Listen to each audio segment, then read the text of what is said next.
Hello students, welcome to Faichima classes in collaboration with City Model College। हम लोग class 10th में reflection of light at plane surfaces को study कर रहे थे और अभी तक हम लोगों ने रिफ्लेक्शन थ्रू प्रिज्म को स्टडी कर लिया है और लास्ट टर्न पर उससे कुछ क्वेश्चंस और न्यूमेरिकल्स लगाए थे। आज हम लोग उसी सीक्वेंस में कुछ और स्टडी करेंगे reflection of light at plane surfaces में। सबसे पहला आर्टिकल है आज का हमारा कि simple applications of reflection of light. इसमें हम क्या करते हैं कि सपोज कोई एक मीडियम लिया, जैसे यहाँ पर कोई वाटर है, ये वाटर कोई वेसल हो सकता है, इसमें आपने वाटर फिल करके रखा हुआ है, या कोई लेक हो सकती है या पॉन्ड हो सकता है जिसमें आप वाटर सरफेस है और सरफेस के ऊपर आपका एयर है। सपोज कि कोई ऑब्जेक्ट आपने ले रखा हुआ है, वो वाटर बॉडी में वाटर सरफेस के नीचे किसी हाइट पर है या किसी डेप्थ पर है और इस ऑब्जेक्ट को हम outside the water body air से देखना चाहते हैं। तो किसी भी बॉडी को देखने के लिए या किसी भी बॉडी की इमेज को देखने के लिए मिनिमम 2 लाइट रेज की रिक्वायरमेंट होती है। तो इस ऑब्जेक्ट से एक लाइट रे हम परपेंडिकुलर ड्रॉ करेंगे जो आपके वाटर सरफेस से होते हुए एयर में जाएगी। क्योंकि ये लाइट रे वाटर सरफेस या जो रिफ्लेक्टिंग सरफेस है जो एयर और वाटर को सेपरेट कर रही है उसके परपेंडिकुलर है, इसलिए ये लाइट रे without reflection without deviation straight away चली जाएगी। एक दूसरी लाइट रे लेते हैं जो किसी एंगल से आपके वाटर सरफेस के उस पॉइंट पर इंसिडेंट होती है और वहां पर हम एक नॉर्मल ड्रॉ करते हैं। इस नॉर्मल से लाइट रे जो हो सेकेंड मीडियम में जब जाएगी तो वो नॉर्मल से अवे हो जाएगी, क्योंकि लाइट रे आपकी ये वाटर से आपकी एयर में जा रही है और वाटर आपका डेंसर मीडियम है जबकि एयर आपकी रेयर मीडियम है। तो जब भी लाइट रे डेंसर मीडियम से रेयर मीडियम में जाती है तो वो नॉर्मल से दूर हट जाती है। तो इस तरह से लाइट रे नॉर्मल से अवे हो जाएगी और इस प्रकार से चली जाएगी। और इस लाइट रे को जब आप यहां पर से देखेंगे तो आपको ऐसे लगेगा कि वो लाइट रे पीछे से आ रही है और इस तरह से आपको ऑब्जेक्ट की इमेज यहां कहीं पर भी शो करेगी। तो वो जो ऑब्जेक्ट जो O पॉइंट पर था उसकी इमेज आपको एयर से देखने पर I पॉइंट पर शो होगी। तो ये जो वजह है आपके ऑब्जेक्ट को O पर ना दिखाई दे करके I पर दिखाई दे रही है, इसका रीजन आपके लाइट रे का रिफ्लेक्शन है जो कि आपके सरफेस पे हो रहा है, जहां पर लाइट रे डेंसर यानी वाटर से आपकी एयर में जा रही है। तो ये हमारा एक एप्लीकेशन हो गया रिफ्लेक्शन ऑफ लाइट का। अब इसको यदि हम एनालिसिस करें कि कौन कौन से एंगल बन रहे हैं और किस प्रकार से ऑब्जेक्ट O पर ना दिखाई देकर I पर दिखाई दे रहा है, तो जो उसकी रियल डेप्थ थी जो O तक थी और जो अपेरेंट है वो I तक ही हमको दिखाई दे रही है। तो इस तरह से यदि सरफेस से ऑब्जेक्ट तक की जो डिस्टेंस है उसको हम कहेंगे H रियल या सिंपली हम H इन वाटर कह सकते हैं, यानी ऑब्जेक्ट की डिस्टेंस वाटर में। और वही ऑब्जेक्ट जब आप बाहर से देखते हैं तो आपको I पर दिखाई देता है, यानी I पर जो ऑब्जेक्ट दिखाई दे रहा है वो इमेज है, तो ये आपकी H ऑफ अपेरेंट है यानी अपेरेंट हाइट, या इसको H फ्रॉम एयर कह सकते हैं क्योंकि एयर से हम देख रहे हैं। तो एयर से देखने पर आपको ऑब्जेक्ट I पर दिखाई दे रहा है, यानी वो जो उसकी डेप्थ अब आपको दिखाई दे रही है वो HA है यानी अपेरेंट हाइट है, या height from seen from air है, हाइट सीन फ्रॉम एयर है। और HW क्या है? हाइट सीन फ्रॉम वाटर, यानी वाटर के अंदर आप स्वयं रहें और वाटर के अंदर से रहते हुए यदि आप ऑब्जेक्ट को देखेंगे तो आपको उसकी रियल हाइट दिखेगी और वो होगी HW। जबकि आप एयर से यदि ऑब्जेक्ट को देखेंगे तो वहां पर से जो आपको इमेज दिखाई देगी उसको वो आपको अपेरेंट डेप्थ होगी, जिसको हम HA कहेंगे या height seen from air HA कहेंगे। तो हम यहाँ चाहते हैं कि HA और HW में रिलेशन डेवलप किया जाए कि जो ऑब्जेक्ट की हाइट फ्रॉम वाटर देखने में है वो HW है, और उसी ऑब्जेक्ट को यदि हम एयर से देखते हैं तो उसकी हाइट HA दिखाई देती है। तो इन दोनों में क्या रिलेशन है, इसको हम डेवलप करना चाहते हैं। तो इसके लिए पहले तो हम देखेंगे कि हमारी जो लाइट रे इंसिडेंट हो रही है सरफेस पे वो कितना एंगल बना रही है, वो एंगल बना रही है I। तो ये तो इंसिडेंस एंगल हो गया I। यही I एंगल आपका यहां पर भी होगा, क्योंकि ये दोनों एंगल जो है आपके करस्पॉन्डिंग एंगल हैं, दो पैरेलल लाइंस के बीच में है, तो इसलिए ये एंगल भी आपका I हो जाएगा। अब वापस हम देखते हैं इंसिडेंट एंगल पे जो I बन रहा है, जब नॉर्मल के साथ में रिफ्रैक्टेड रे एंगल जो बनाती है उसको हम रिफ्रैक्शन एंगल R कहते हैं। तो जिस तरह से ये एंगल R बन रहा है और यही लाइट रे जब हम पीछे की ओर इंक्रीज करते हैं तो I पर मिलती है, जहां पर हमको उसकी इमेज दिखाई देती है, वहां पर भी जो एंगल बन रहा है वो भी R एंगल ही होगा, क्योंकि R एंगल ये वाला और ये R एंगल नॉर्मल के साथ जो बन रहा है ये दोनों ही एंगल आपके करस्पॉन्डिंग एंगल हैं। तो ये दोनों ही आपके इक्वल एंगल हो गए, और जैसे कि ये I और I आपके ये भी करस्पॉन्डिंग एंगल दो पैरेलल लाइंस के बीच बन रहे हैं, तो ये भी आपके इक्वल हो गए। तो इस तरह से हमने यहाँ पर इस फिगर में इंसिडेंस एंगल I और रिफ्रैक्शन एंगल R को यहाँ पर देख लिया कहां पर बन रहे हैं। अब यहाँ पर हम स्नेल्स लॉ लगाएंगे, और स्नेल्स लॉ लगाने के साथ हमको पता चलेगा कि स्नेल्स लॉ में sine I upon sine R ये इक्वल होता है refraction of refractive index of second medium with respect to first medium. Second medium कौन सा होता है, जिसमें कि रिफ्रैक्शन हो रहा होता है, वो यहां पर क्या है, वो एयर है, क्योंकि एयर में ही लाइट रे का आपका रिफ्रैक्शन हो रहा है। तो आपका जो सेकेंड मीडियम हो गया वो एयर हो गया, यानी म्यू ऑफ एयर। जो फर्स्ट मीडियम है वो आपका वाटर हो गया, जहां से लाइट रे आपकी इंसिडेंट हो रही है। तो जब आप sine I upon sine R करते हैं तो ये इक्वल होता है refractive index of second medium with respect to first medium, यानी म्यू W। और इसी refractive index mu of air respect to water को हम इस तरह से भी लिख सकते हैं, mu of air upon mu of water. ये रिलेशन हम लोग पहले स्टडी कर चुके हैं कि sine of incidence angle upon sine of refraction angle is equal to refractive index of second medium जिसमें रिफ्रैक्शन हो रहा है respect to refractive index of first medium जहां से लाइट इंसिडेंट हो रही है। तो यहां पर हो गया mu of air respect to water, and which is also equal to mu of air upon mu of water. अब यहां पर एक अप्रोक्सीमेशन और लगाते हैं कि if I and R angle are very small,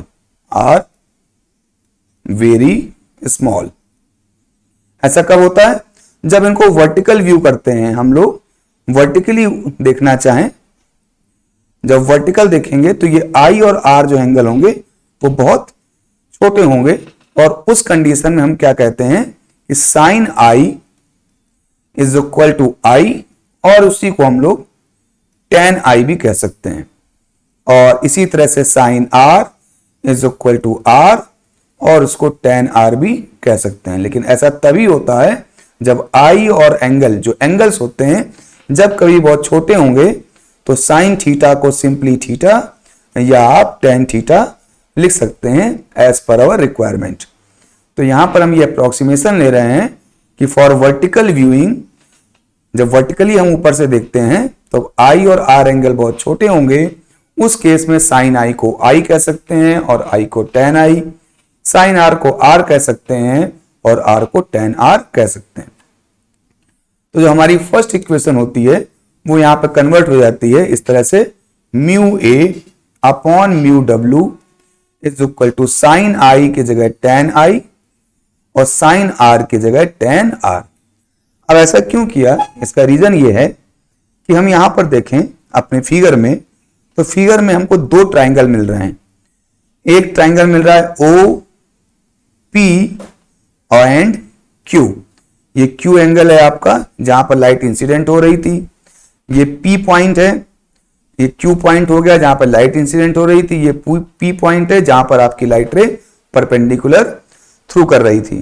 तो इस तरह से ये आपका एक OPQ बड़ा ट्रायंगल मिल रहा है। तो from right angle triangle OPQ, यहां से देखेंगे तो tan I is equal to, ये आपका tan I है, I के सामने जो परपेंडिकुलर है वो कितना है PQ, ये आपका PQ है। तो जो ट्रायंगल आप देख रहे हैं ट्रायंगल OPQ में tan I is equal to हो जाएगा परपेंडिकुलर PQ अपॉन बेस, और बेस हो गया आपका OP। आप ध्यान दें कि जो ट्रायंगल है OPQ, जो बड़ा ट्रायंगल राइट एंगल ट्रायंगल आपको दिखाई दे रहा है, उसमें PQ आपका परपेंडिकुलर हो गया और जो OP है OP आपका बेस हो गया। तो tan I is equal to PQ upon OP। इसी तरह से दूसरा राइट एंगल ट्रायंगल एक छोटा और बन रहा है वहां पर IPQ। एक बार हम ऑब्जेक्ट को लेकर ट्रायंगल बनाते हैं जो OPQ हो गया, और एक बार इमेज को लेकर ट्रायंगल बनाएंगे वो हो जाएगा IPQ। तो ट्रायंगल IPQ। अब यहां पर हम देखें तो tan R is equal to हो जाएगा tan R। तो tan R is equal to perpendicular तो हो गया आपका PQ और बेस हो गया आपका IP। तो tan R is equal to PQ और अपॉन बेस हो गया IP। तो ये वैल्यूज यदि हम अपनी इक्वेशन में लिख दें तो mu of air upon mu of water is equal to हो गया आपका tan I की जगह PQ अपॉन OP, और tan R की जगह PQ अपॉन IP। तो यहां से PQ कैंसिल हो गया और IP आपका न्यूमरेटर में चला गया और OP डिनोमिनेटर में आ गया। तो mu A upon mu W हो गया आपका IP अपॉन OP। IP क्या चीज है? यदि आप ध्यान से देखें फिगर में तो IP है इमेज की पॉइंट P से डिस्टेंस। जो IP है वो है आपकी इमेज की पॉइंट P से डिस्टेंस, जिसको हम कहेंगे H अपेरेंट या हाइट सीन फ्रॉम एयर। तो यहां पर लिख देंगे हम IP की जगह H सीन फ्रॉम एयर। ऐसे ही OP क्या है? आप O तो ऑब्जेक्ट हो गया और P आपका पॉइंट हो गया सरफेस पे, तो OP क्या हो गया? आपके ऑब्जेक्ट की सरफेस से डिस्टेंस यानी रियल डिस्टेंस। इसको हमने यहां पर क्या कहा है? H seen from water. तो इसको हम लिख सकते हैं OP को H सीन फ्रॉम वाटर। तो इस तरह से एक फाइनल रिलेशन हमको मिल गया कि mu of air upon mu of W is equal to H seen from air upon H seen from water. ये रिलेशन हमारा यूज में आएगा डिफरेंट मीडियम में हाइट को देखने का। तो यहां पर आप रिलेशन को ध्यान से देखें तो जिस मीडियम का रिफ्रेक्टिव इंडेक्स लिख रहे हैं उसी मीडियम से देखने वाली दिखाई देने वाली हाइट लिख रहे हैं। तो mu A upon mu water is equal to HA upon H water. या यूं कहें कि यदि आप एयर को हमने सेकेंड मीडियम कहा है, वाटर को फर्स्ट मीडियम कहा है, तो हम लिखेंगे mu of second medium upon mu of first medium is equal to height from second medium upon height seen from first medium. तो ये रिलेशन हमको याद रखना है, और इसी से हम लोग किसी भी दो सरफेसेस के बीच में कोई ऑब्जेक्ट की जब ऑब्जर्व करेंगे तो उसकी अपेरेंट हाइट और उसकी रियल हाइट के बीच में रिलेशन निकाल सकेंगे। जैसे यहां पर जो हाइट सीन फ्रॉम वाटर है, जब वाटर के अंदर से आप देखोगे तो आपको रियल हाइट दिखाई देगी आपके ऑब्जेक्ट की, क्योंकि वो ऑब्जेक्ट भी आपका वाटर में है, तो वो आपकी रियल हाइट हो गई HW। यानी μ1 जो है आपका रिफ्रेक्टिव इंडेक्स ऑफ वाटर है और H1 आपका रियल हाइट है आपके ऑब्जेक्ट की। μ2 रिफ्रेक्टिव इंडेक्स ऑफ एयर है और H2 आपकी अपेरेंट हाइट है फ्रॉम द एयर। दूसरे शब्दों में कहें तो जिस मीडियम का रिफ्रेक्टिव इंडेक्स और उसी मीडियम से ऑब्जर्व होने वाली हाइट यहां पर लिखते हैं। तो अब इसको एक एग्जांपल के रूप में और समझ लेते हैं। ये तो आपका रिलेशन हो गया। अब हम यहां पर एक एग्जांपल को देखते हैं और जिससे कि इस फॉर्मूले का यूज कर सकें। तो पहले हम ऊपर की चीजों को यहां पर रब करते हैं और उसके बाद एग्जांपल्स को यहां पर करते हैं। ओके, तो सपोज हम एग्जांपल ले रहे हैं, यहां पर एग्जांपल ये ले रहे हैं कि जो आपका ऑब्जेक्ट है, ये जो आपका ऑब्जेक्ट है ये वाटर में प्लेस है और इसकी जो रियल हाइट है, यानी जब आप इसको वाटर के अंदर से इसको ऑब्जर्व करते हो तो आपको इसको रियल हाइट मिलेगी HW, और वो रियल हाइट सपोज आपकी है 12 मीटर। लेकिन जब आप इसको एयर से देखते हो, जब आप इसको एयर से देखते हैं तो यहां पर आपको जो इसकी इमेज दिखाई देती है वो यहां पर दिखाई देती है, और आपको जो हाइट दिखाई दे रही है वो H एपेरेंट हाइट है। हमको इस H एपेरेंट हाइट को निकालना है। रिफ्रेक्टिव इंडेक्स ऑफ एयर 1 होता है, और सपोज कि जो वाटर है उसका रिफ्रेक्टिव इंडेक्स आपका 4/3 है। तो अब अपने इस फॉर्मूले का यूज करेंगे। दोनों ही फॉर्मूले में से किसी फॉर्मूले को अब याद रखिए। तो आप किसी एक को आप फर्स्ट मीडियम, किसी एक को आपको सेकंड मीडियम मान सकते हैं और इस हिसाब से कर सकते हैं, या फिर ये जो फॉर्मूला हमने लिखा है इसको भी ले सकते हैं कि mu of air upon mu of water is equal to H seen from air upon H seen from water. अब इस फॉर्मूले को अप्लाई करेंगे तो म्यू ऑफ एयर कितना दिया हुआ है, 1 दिया हुआ है। या पहले हम क्या करते हैं, हमको निकालना है H seen from air. H seen from air is equal to क्या हो जाएगा, mu of air upon mu of water into H from water. ये H आपका इधर मल्टीप्लाई हो जाएगा तो HA आपका निकल आएगा। तो ये फॉर्मूला बन गया। तो यहां से हाइट सीन फ्रॉम एयर, तो ये क्या हो जाएगा, म्यू ऑफ एयर 1 है, म्यू ऑफ वाटर कितना दिया हुआ है, 4/3 दिया हुआ है, इनटू H ऑफ वाटर यानी हाइट सीन फ्रॉम वाटर। तो हाइट सीन फ्रॉम वाटर कितनी है, 12 मीटर है, तो इनटू 12 मीटर। तो ये H सीन फ्रॉम एयर तो ये हो जाएगा 3/4 इंटू 12 मीटर, और इसको आप सॉल्व करेंगे तो 4 3 12 and 3 3 9 metre.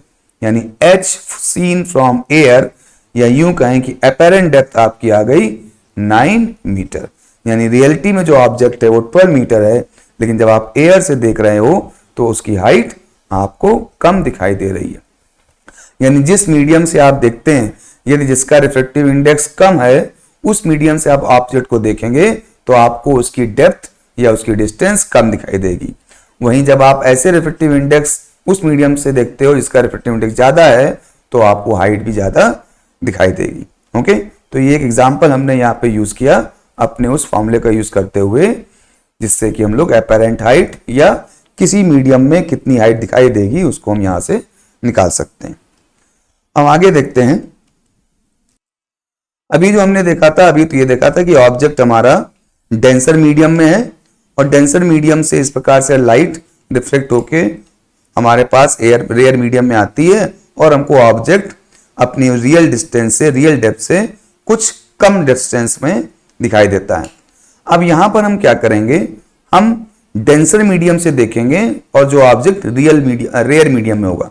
Suppose object rare medium में है, अभी हम क्या कर रहे थे, अभी ऑब्जेक्ट डेंसर मीडियम में था और रेयर मीडियम से देख रहे थे।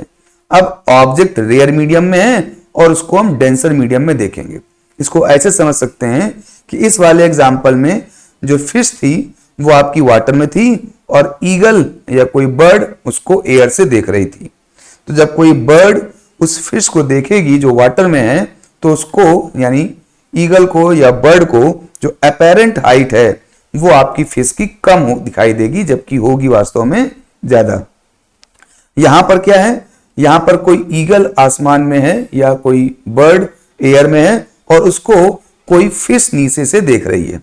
ठीक है, तो जब फिश नीचे से देखेगी तो एक तो वर्टिकल जो लाइट आ रही होगी आपकी बर्ड से, वो तो वर्टिकली डाउनवर्ड आ जाएगी बिना डेविएट हुए, क्योंकि उसमें कोई रिफ्लेक्शन नहीं होगा, क्योंकि वो 90 डिग्री सरफेस से बना रही है। जो दूसरी लाइट रे आएगी वो किसी पॉइंट पर इंसिडेंट होगी, और रेयर मीडियम से डेंसर मीडियम में आ रही है, इसलिए नॉर्मल की ओर बेंड हो जाएगी। जाना चाहिए था उसको कहीं इस तरफ, लेकिन नॉर्मल की ओर बेंड हो गई। और जब उसको नीचे से देखा जाएगा तो उसको ऐसा दिखाई देगा कि वो यहां से आ रही है, यानी ऑब्जेक्ट रियलिटी में यहां पर होगा, लेकिन उसको डेंसर मीडियम से देखने पर उसको जो ऑब्जेक्ट दिखाई देगा वो कुछ ज्यादा दूर दिखाई देगा। यानी जब कोई फिश किसी बर्ड को देखेगी तो उसको लगेगा कि वो बर्ड ज्यादा दूर है, जबकि बर्ड वास्तव में दूर नहीं होगी। ऐसे यहां पर जब कोई बर्ड किसी फिश को देखेगी तो बर्ड को लगेगा कि फिश आपके सरफेस के पास है, जबकि फिश अंदर ज्यादा दूर होगी। तो ये दो डिफरेंस रहेंगे आपके पोजीशन के हिसाब से कि आप कहां से ऑब्जेक्ट को देख रहे हो और ऑब्जेक्ट कहां पर प्लेस है। तो इस तरह से जब यहां पर देखिए, यहां पर आप देख रहे हैं हायर रिफ्लेक्टिव इंडेक्स से लोअर रिफ्लेक्टिव इंडेक्स, यानी डेंसर मीडियम से रेयर मीडियम में। तो जिस मीडियम से देख रहे हैं उसका रिफ्लेक्टिव इंडेक्स ज्यादा है, तो इसीलिए ऑब्जेक्ट की डिस्टेंस भी आपको ज्यादा दिखाई दे रही है। इस वाले केस में आप रेयर मीडियम से ऑब्जेक्ट को देख रहे हो तो रेयर मीडियम का रिफ्लेक्टिव इंडेक्स कम होता है, तो इसलिए ऑब्जेक्ट की जो डिस्टेंस है वो भी यहां पर कम दिखाई दे रही है। तो यहां पर इन दोनों ही केसेस में आपके लिए वही फॉर्मूला यूज होगा कि mu of denser medium upon mu of rarer medium is equal to height seen from denser medium upon height seen from rarer medium.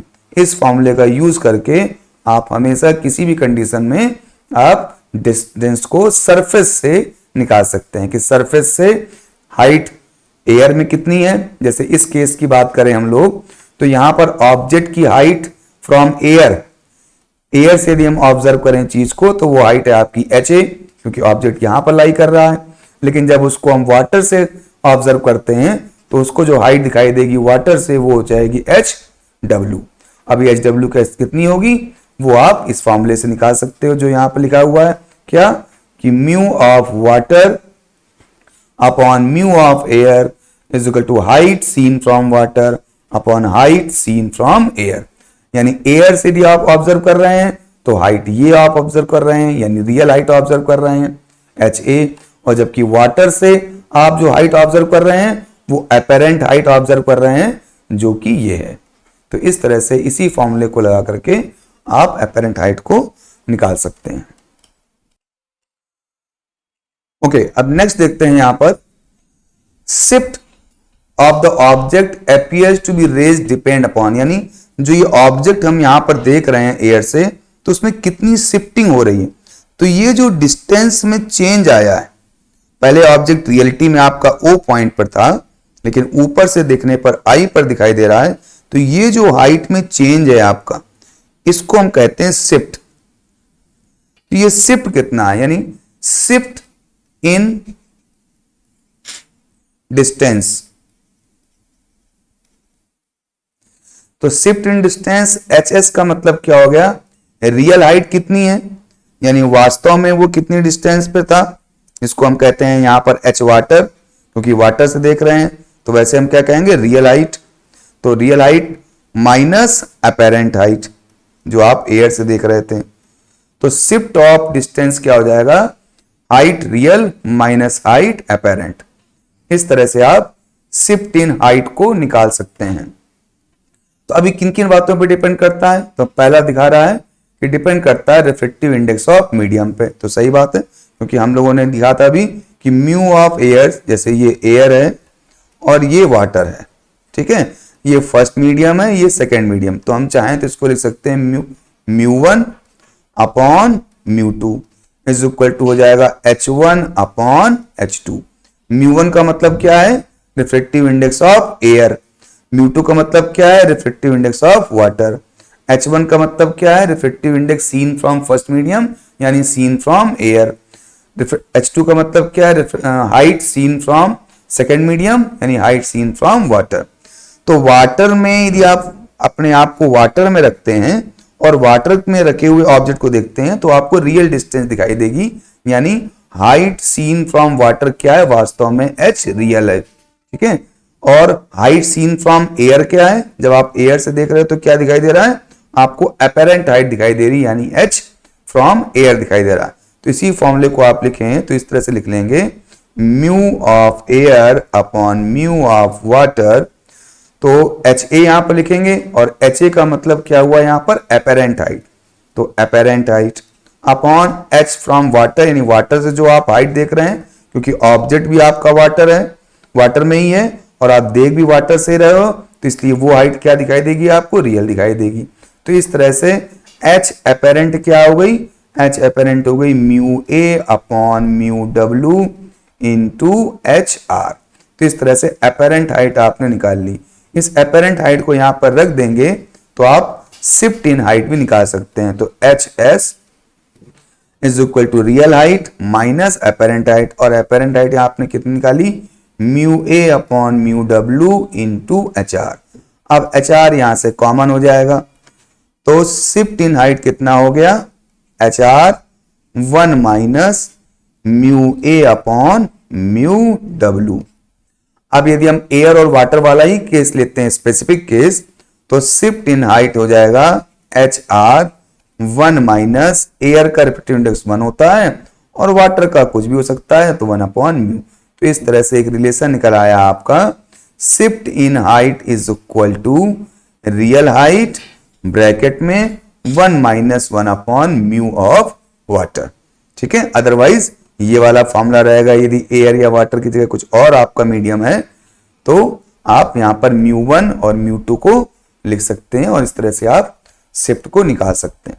तो यहां से जो पहला है यहां पर कि रिफ्रेक्टिव इंडेक्स पे डिपेंड करता है, तो आप यहां पर देख पा रहे हैं कि रिफ्रेक्टिव इंडेक्स पर आपका शिफ्ट डिपेंड कर रहा है।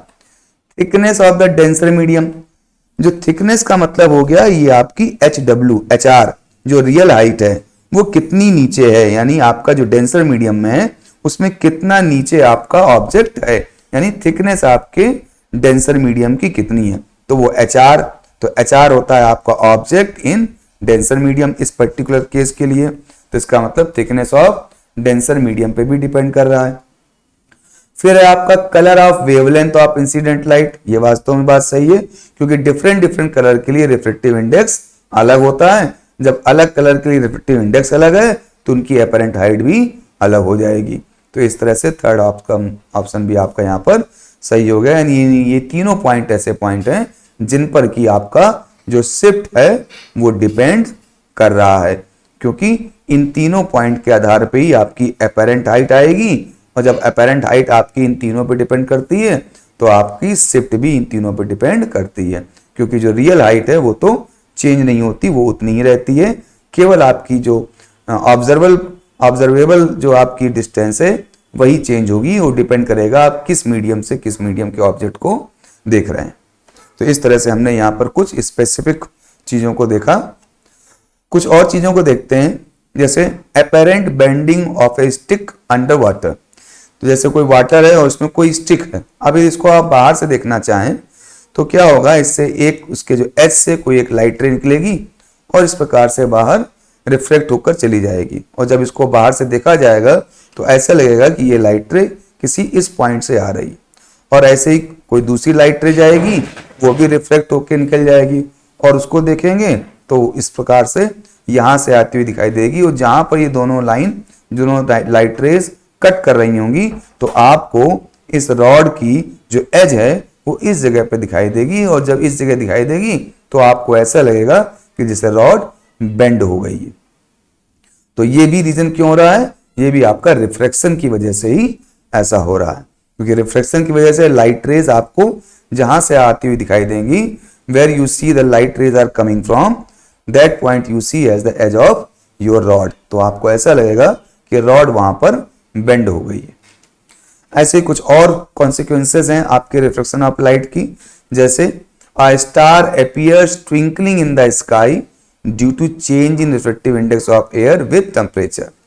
टेम्परेचर जैसे जैसे हम ऊपर जाते जाते हैं टेम्परेचर रिड्यूस होता जाता है, और उस वजह से रिफ्लेक्टिव इंडेक्स भी चेंज होता रहता है, और एयर भी फ्लो होती रहती है। इस वजह से डिफरेंट डिफरेंट लेयर्स का जो रिफ्लेक्टिव इंडेक्स है वो अलग अलग होने की वजह से refraction of light rays coming from the stars continuous very करता रहता है, और इस वजह से लाइट जब आती है हमारी आइज पर तो वो हमको अलग अलग डायरेक्शन से आती हुई दिखाई देती है, और इस तरह से हमको जो आपका स्टार है वो हिलता हुआ या ट्विंकल करता हुआ दिखाई देता है। तो उसका रीजन सिर्फ यही है कि हमारे आयनोस्फीयर, ट्रोटोस्फीयर और जो आपके स्पेस में जो डिफरेंट लेयर्स हैं एयर की, उसका टेम्परेचर अलग अलग होने की वजह से उनका रिफ्रेक्टिव इंडेक्स अलग है और वो भी वेरी करता रहता है। इसीलिए लाइट रे कंटिन्यूअस अलग अलग तरह से रिफ्लेक्ट होकर हमारी आईज में पहुंचती है और हमको वो लाइट रे अलग अलग जगह से आती हुई दिखाई देती है और इसीलिए जो आपका स्टार है हमको ट्विंकल करता हुआ दिखाई देता है, जबकि इन रियलिटी में वहां पर कोई भी ट्विंकलिंग नहीं हो रही होती। एक दूसरा एग्जाम्पल ये है कि जब very early in the morning जब हम सन को देखते हैं बिफोर सनराइज, तो सन हमारे हॉरिजन से, यानी हमारी जो हॉरिजन है स्ट्रेट हॉरिजेंटल है, उससे वो नीचे होता है और वो हमको दिखाई नहीं देना चाहिए। लेकिन due to this ionosphere, due to this different layer of air, refractive index अलग होने की वजह से लाइट रेज जो सन से आती हैं वो कंटिन्यूअस रिफ्लेक्ट होकर हमको इस तरह से मिलती हैं कि वो लाइट रे हमको ऐसा लगता है कि जो सन है वो बी पॉइंट पर है, जबकि वास्तव में वो ए पॉइंट पर होता है। लेकिन मल्टीपल रिफ्लेक्शन होने की वजह से हमको लाइट रेज बी से आती हुई दिखाई देती हैं और जो सन हमको नहीं दिखाई देना चाहिए वो भी हमको दिखाई देता है, क्योंकि लाइट रेज बेंड होके हमारे पास पहुंचती हैं और हमको ऐसा लगता है कि वो लाइट रेज कहां से आ रही हैं, वो लाइट रेज बी पॉइंट से आ रही हैं, यानी ऑरिजिन से ऊपर आ रही हैं और हमको सन दिखाई दे रहा होता है। ऐसे एग्जाम्पल आपका ये है कि a coin kept in a vessel and not visible when seen from just below the edge of the vessel. यदि एज के जस्ट बिलो देखते हैं, उसका रीजन यही है कि क्वाइन से जो लाइट निकलती है वो रिफ्लेक्ट होने के बाद आपके उस पॉइंट पर नहीं पहुंचती जिस पॉइंट पर आप होते हो, तो आपको क्वाइन दिखाई नहीं देता। लेकिन जैसे ही अपनी आईज को रेज करते हो और क्वाइन से निकलने वाली जो लाइट रेज हैं वो रिफ्लेक्ट होकर आपकी आईज में पहुंचती हैं, तो आपको वो क्वाइन दिखाई देना शुरू हो जाता है। और साथ साथ क्वाइन की जो रियल डेप्थ होती है, आपको जो डेप्थ दिखाई देती है वो उससे कंपैरेटिवली कम होती है, क्योंकि आप जिस मीडियम से क्वाइन को देख रहे हो उस मीडियम यानी एयर का रिफ्रेक्टिव इंडेक्स अंदर के वाटर के रिफ्रेक्टिव इंडेक्स से कम है। इसलिए जो फॉर्मूला हम लोगों ने लिखा था अभी, वही फॉर्मूला यहाँ पर वर्क करता है कि mu of air upon mu of water is equal to height seen from air upon height seen from water. यानी यदि वाटर के अंदर से आप देखोगे तो आपको इतनी हाइट दिखाई देगी, यानी एच ऑफ वाटर दिखाई देगा।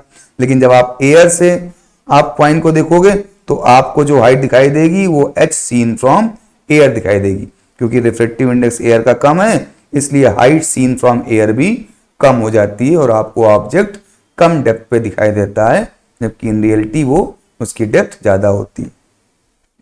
यही रीजन यहां पर है कि print appears to be raised when a glass slab is placed over it. यानी जब किसी प्लेन पेपर पे कोई मटेरियल लिखा होता है और उसके ऊपर कोई कांच की मोटी स्ट्राइप्स या कोई ग्लास स्लैब रख दो, तो आपको ऐसा लगेगा कि ये जो लेटर्स हैं वो थोड़े रेज्ड हो गए, यानी कुछ उभरे हुए आपको दिखाई देते हैं।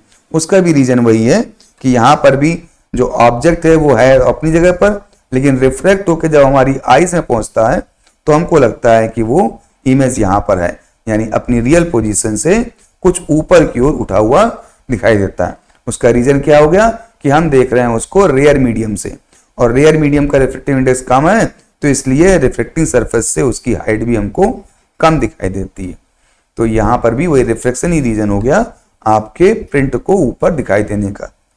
ऐसे ही एक और एग्जांपल यहां पर है कि सपोज डिफरेंट डिफरेंट कलर्स के आपके ऑब्जेक्ट या वर्ड्स लिखे हो सरफेस पे और उसको ग्लास स्लैब से आप देखें तो कौन से कलर का लेटर, किस कलर का लेटर आपको सबसे ज्यादा ऊपर दिखाई देगा, तो वहां पर वायलेट कलर का लेटर आपको सबसे ज्यादा ऊपर दिखाई देगा।